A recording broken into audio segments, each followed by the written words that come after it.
Coming to Canada, I mentioned already, I didn't know English absolutely. And when I came to George Brown College, it was for me very exciting to listen to English language. English language for me sounds absolutely different. It was a lot of small words for one syllable, two syllable, and for me this sounds like a brush of painting, like a note of music. It's very funny, yeah.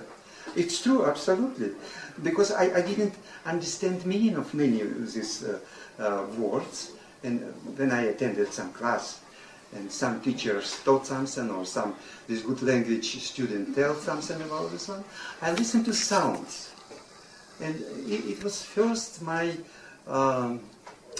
imaginative, I don't know, notions about English language. And we have very good teachers, professors. It's amazing. I remember English teacher, Heather Rappaport. I remember her name. It was already maybe 7 years ago. She came in class with W.H.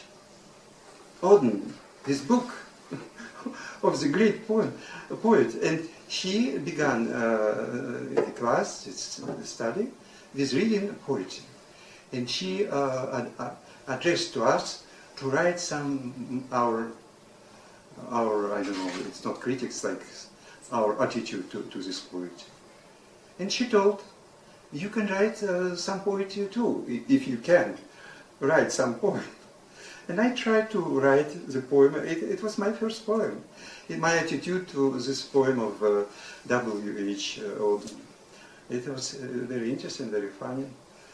And gradually I joined, I don't know, art, literature, and one of my teachers introduced me to one of our worker women. She's has published books, and she helped me to find my J. Millar, my teacher in George Brown College, and I'm very thankful to her help. And she was maybe my first editor of my amateur poetry in the college.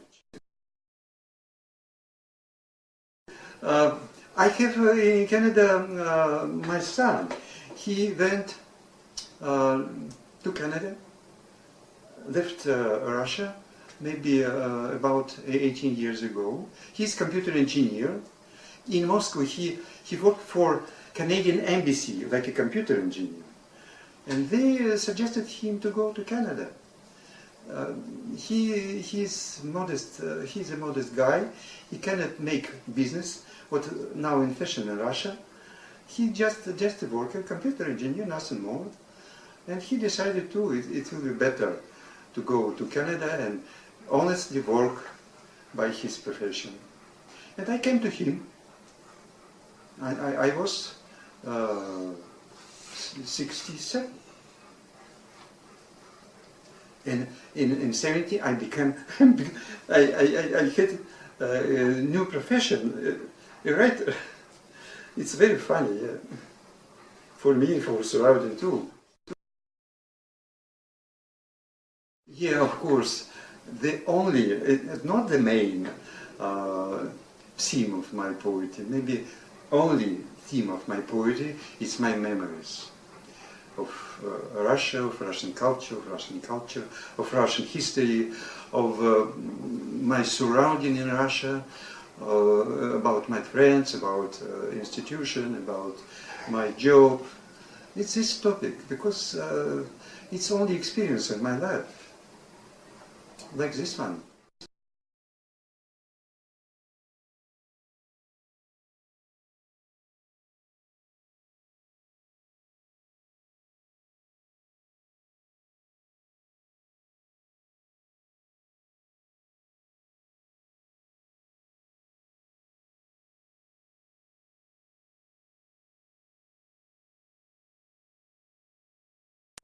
I will read a poem, my translation of great Russian poet Alexander Pushkin. The title of this poem, 2K, to Anna Kern. The marvelous instant I remember, my sparkling bright light, rapid dream, my distant memories, hot embers, a beauty's genius extreme. I heard your restless voice always, I dreamed your traits, my passionateness, within my love, without grace, amidst my blue, my hopeless sadness. The time raced by, my spinning whirl, erased your futures in my dream. I was without you, my fair girl, and your warm voices touching swim. Your disappearance was a jail, my many sad stretched old days. Through teen roads, roughless trail of the moon running weary race. You came again, my soul awoke. You came again, my love and dream, my blessed bliss, your thrilling talk, your beauty's genius extreme. Again my heart is gladly beating, again my youth revives above the universe of our meeting, again for tears, for joy, for love.